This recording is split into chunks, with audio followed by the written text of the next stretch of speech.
जय हिंद दोस्तों, वंदे मातरम। कल बहुत लंबे अरसे के बाद विराट कोहली बतौर खिलाड़ी, मतलब कप्तानी नहीं कर रहे थे वो, लेकिन सिर्फ और सिर्फ बतौर खिलाड़ी ही मैदान में उतरे।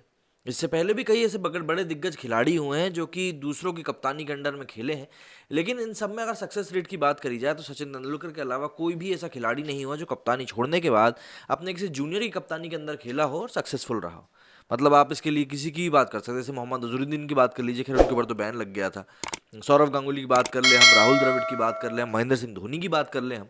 मतलब अपनी कप्तानी छोड़ने के बाद इन खिलाड़ियों का वो चाम नहीं रहा। तो ऐसे में विराट कोहली के ऊपर अभी काफ़ी सारी नज़रें टिकी हुई हैं कि अब कप्तानी जब उन्होंने छोड़ दी है हर एक प्रारूप की, तो उसके बाद वो किस तरीके से परफॉर्म करने वाले हैं। और कल का जो मैच हुआ वो राहुल के लिए भी बहुत बड़ी परीक्षा थी, क्योंकि जिस तरह का उनका आईपीएल रिकॉर्ड रहा है, तो उस कारण से भी उनके ऊपर काफ़ी सारे सवाल खड़े हुए हैं कि क्योंकि वो आईपीएल में भी उतना अच्छा प्रदर्शन नहीं कर सके थे, तो ऐसे में बतौर भारतीय टीम के कप्तान आखिर वो कैसा प्रदर्शन करेंगे।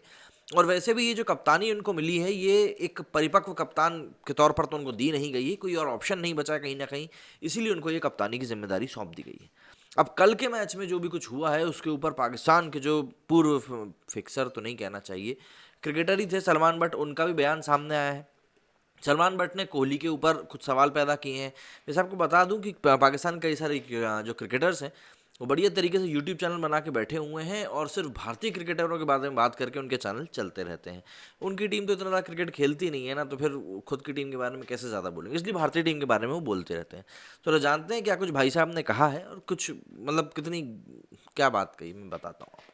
केएल राहुल को इंटरनेशनल लेवल पर कप्तानी करते हुए महज 2 ही मैच हुए हैं, लेकिन कई लोगों ने आईपीएल में उनके बतौर कप्तानी के ट्रैक रिकॉर्ड की और भारतीय टीम के साथ उनके नतीजों को देखते हुए सवाल उठाना शुरू कर दिए हैं।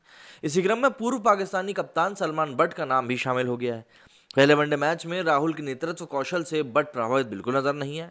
उनका मानना है कि स्टैंड इन कप्तानी के लिए एनर्जी और वाइब की उम्मीद की जाती है, उसकी कमी थी। रोहित शर्मा के चोटिल होने की वजह से वनडे सीरीज से बाहर होने के बाद केएल राहुल को मौजूदा सीरीज के लिए कप्तान नियुक्त किया गया था। हालांकि उनका कप्तानी डेब्यू कुछ खास नहीं रहा और टीम को 31 रनों से हार का सामना करना पड़ गया।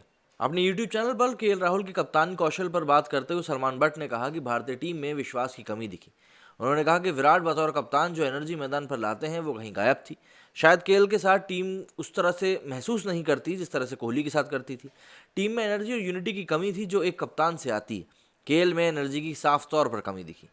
ये कुछ लोगों के साथ होता ही है, जिम्मेदारी दिए जाने पर उनके पास एक अलग वाइब होती है और दूसरा जब जिम्मेदारी नहीं होती तो अलग। वो कुछ अलग करने वाले नजर नहीं आए। एक कप्तान के तौर पर आप कोशिश करते रहते हैं और विपक्षी टीम को अनुमान लगाने देते हैं। उनकी लीडरशिप में ये बातें स्पष्ट नहीं थी। पहले वनडे में लक्ष्य पीछा करते हुए भारतीय टीम का मध्यक्रम एक बार फिर निराश करता हुआ नजर आया और टीम को मैच गंवाना पड़ा। इस समस्या के समाधान के लिए बट का मानना है कि राहुल विकेट कीपिंग कर सकते थे, जबकि ऋतुराज गायकवाड़ या फिर ईशान किशन में से किसी एक को ओपनिंग कराई जा सकती थी। इस रिलेशन में उन्होंने कहा कि केएल राहुल विकेट कीपिंग कर सकते थे और ऋतुराज गायकवाड़ या फिर ईशान के रूप में एक अतिरिक्त बल्लेबाज ला सकते थे। इससे मिडिल ऑर्डर में सुधार होगा। भारत को भुवनेश्वर कुमार के स्थान पर एक तेज गति वाले गेंदबाज को लाना चाहिए। इसके अलावा पूर्व पाकिस्तानी कप्तान ने ऋषभ पंत पर भी निशाना साधा है। उन्होंने उनकी अनियमितता और फिटनेस को लेकर आलोचना करी है। ऋषभ पंत 5वें बल्लेबाज है, वो बहुत एक्सप्रेसिव और प्रतिभाशाली है, लेकिन आप उस पर भरोसा नहीं कर सकते। उसे फिट होने की जरूरत है। आज अपना संतुलन खो दिया, उसे शारीरिक रूप से खुद को वापस शेप में लाने की जरूरत है। उस टीम के लिए अपनी डाइट में सुधार करना होगा।